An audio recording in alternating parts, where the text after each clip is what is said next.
because every time she closed her eyes, she saw the window, saw her reflection smiling back at her with someone else's face. And she heard it. Tap, tap, tap, like someone gently tapping the glass inches from her ear. At 3:19 a.m., she jolted upright, drenched in sweat, because she'd finally realized something. There was no glass in the room. The tapping was coming from inside her head. She pressed her palms over her ears and whispered, "Please stop."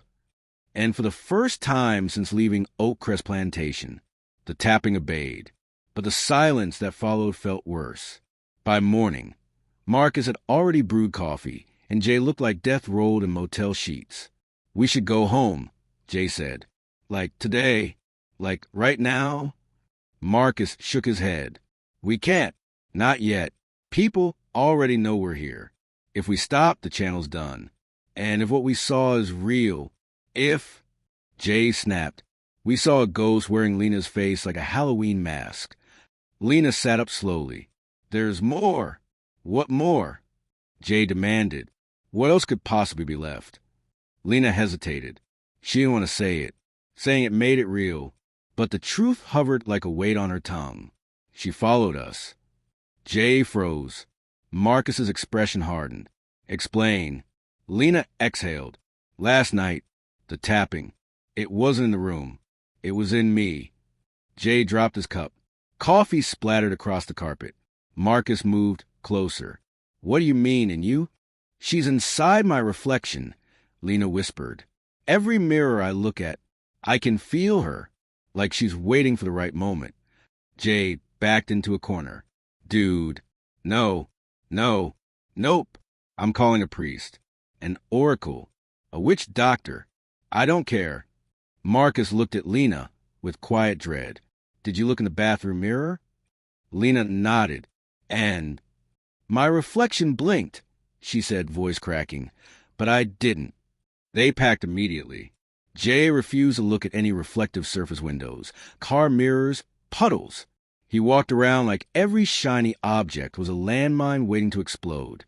Marcus tried to act calm, but kept glancing at Lena, like she might sprout ghostly limbs at any second. Lena just stayed silent. Silent and cold. So cold, she sat in the back of the van, watching the forest blur past. No matter how bright the day was, her mind felt wrapped in dim blue shadows. She kept catching glimpses of movement in the glass. Pale movement. White movement. "Don't look," Marcus warned, adjusting the rearview mirror away from her. "No reflections, okay? Just rest." But Lena wasn't sure rest was possible anymore. Every time she blinked, she felt fingers brushing the inside of her mind, like someone trapped behind a window, searching for a crack to slip through.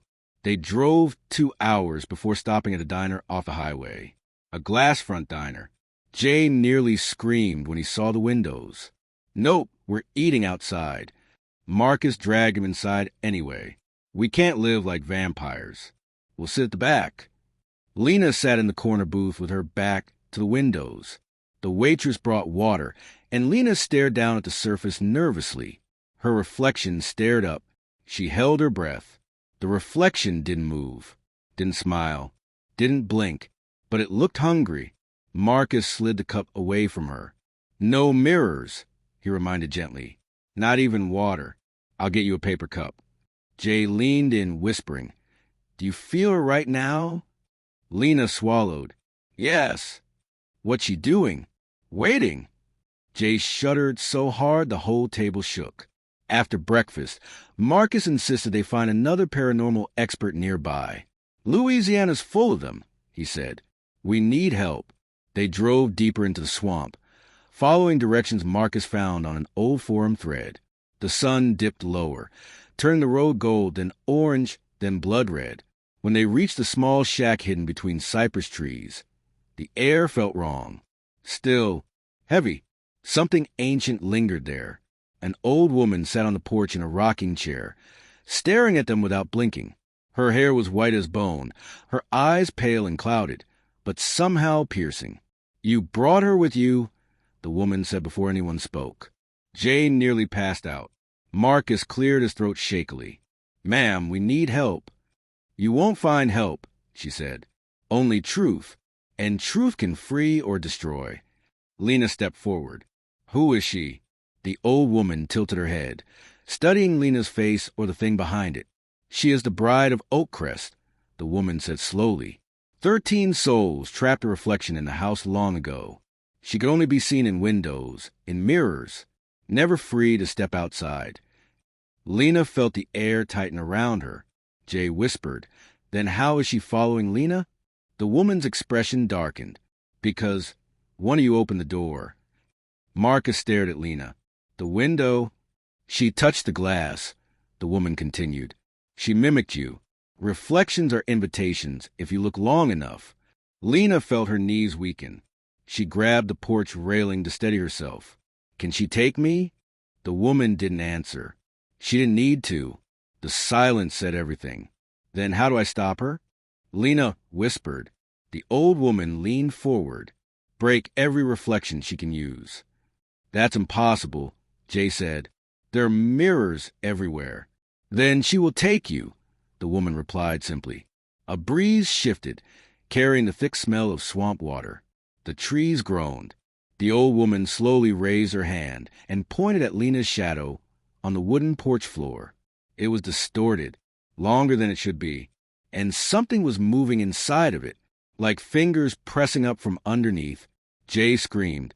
Marcus yanked Lena back. The shadow twitched violently, then stilled. Lena gasped for air, trembling. She's inside me. The old woman nodded, and she grows stronger by the hour. Marcus's voice cracked. What happens when she's strong enough? The woman didn't blink. She will replace you. Lena's breath turned to ice. Jay covered his mouth. And the real Lena? The old woman looked at her sadly. Reflections don't let go of what they take. Lena felt her heart slam against her ribs. Because for the first time, she realized the ghost didn't just want out. She wanted in. And Lena was the doorway. Oakcrest Plantation sat rotting in the Louisiana heat, wrapped in swamps and Spanish moss, sinking further into the earth each year like it was trying to bury itself. Tourists came sometimes, usually by accident, always leaving quickly. They said the place watched you. They said if you lingered too long, you would see the woman in white standing at the second-floor window, staring down with hollow eyes. Most chose not to believe it, until the video. A shaky clip uploaded by a lost traveler showed a pale face behind a cracked glass still, expressionless, unmistakably human.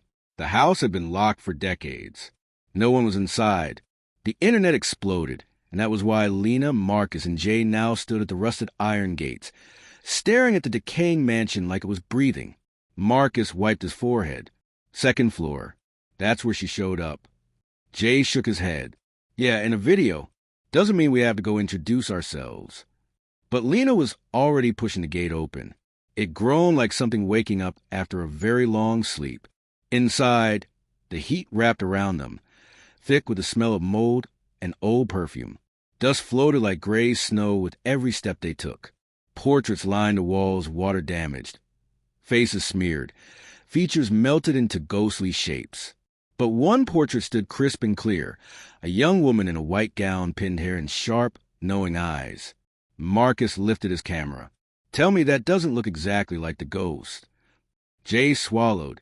Why does that frame look new? Everything else in here is older than God. They kept moving. The staircase creaked with every step, though the boards were oddly cold under their shoes. Halfway up, Lena froze. The creaking continued above them, slow and careful, like someone pacing. Marcus whispered, Do you hear that? Jay nodded, terrified. Say it. Say something. Don't say someone. Someone implies alive. Lena didn't answer. She just kept climbing. The second-floor hallway stretched long and narrow, lined with doors that all hung slightly open. As they walked, one door shifted, just a few centimeters. Then another. Then another. Jay gripped his camera so tightly his knuckles turned white. There's no wind, Lena said quietly. She felt something touch her shoulder light, cold, wrong. When she spun around, nothing was there. But the cold lingered like a fingerprint burned into her skin. They reached the final door, the room with the famous window. Lena pushed it open. A mirror lay shattered on the floor, pieces arranged like a broken star. Only one shard remained whole, and on it was a fresh handprint. Marcus knelt beside it. This was touched recently. Very recently. Jay backed up. Ghosts don't leave fingerprints. They aren't supposed to leave anything. Lena stepped closer to the mirror. In the reflected shards, her face broke into fragments, and behind her reflection stood another face. A woman's face. White dress. Hollow eyes. "Behind me," Lena whispered.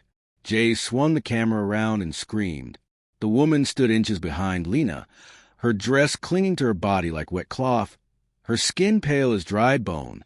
Her jaw hung slack in a silent gasp. Her eyes were empty pits. Before Lena could move, the woman lifted her hand and pressed her palm onto Lena's shoulder. But Lena didn't feel a physical touch. Instead, she heard a whisper inside her head, like a cold breath sliding down her spine. "You shouldn't be here." The lights stuttered and dimmed. When they flickered back, the woman was gone. Jay's voice shook. "We're leaving. Now." "Nope. Nope, I'm done." "She touched you. I saw it." Marcus grabbed Lena. "Come on. This place is wrong." But Lena stepped toward the cracked window, drawn by something she couldn't explain. The outside world looked warped through the glass. She stared and her breath caught in her throat. Her reflection looked back at her. Only it wasn't her. It wore her clothes, stood in her position. But its face was the ghost's. Hollow eyes, slack jaw, pale skin. Then the reflection smiled. Lena stumbled back and hit Marcus. "It copied me. It used the reflection. It's in the glass." Marcus raised the camera with a trembling hand. "Guys, look." More figures appeared behind the reflection in the window. Dozens. Tall, thin silhouettes standing in the yard, watching. A crash echoed from the hall. They rushed out. The portrait of the woman from downstairs lay face down in the dust, shattered glass around it. On the wall where it once hung, the wallpaper had darkened into a perfect silhouette of her figure, burned into material like a brand. Then came the tapping. 3 soft taps from the window behind them. Tap, tap, tap. Lena turned slowly. Her reflection was tapping on the glass, smiling wider, eyes turning black. The tapping became frantic. The window cracked. The cracks spread outward like veins reaching for escape. "She wants out!" Marcus shouted. They ran. The hallway doors slammed shut one by one behind them with deafening bangs. The walls groaned. The floor shuddered. Shadows stretched across the floor like hungry hands. Jay tripped on the stairs, and Marcus dragged him up. "Move!" The front door slammed shut. The entire house seemed to inhale.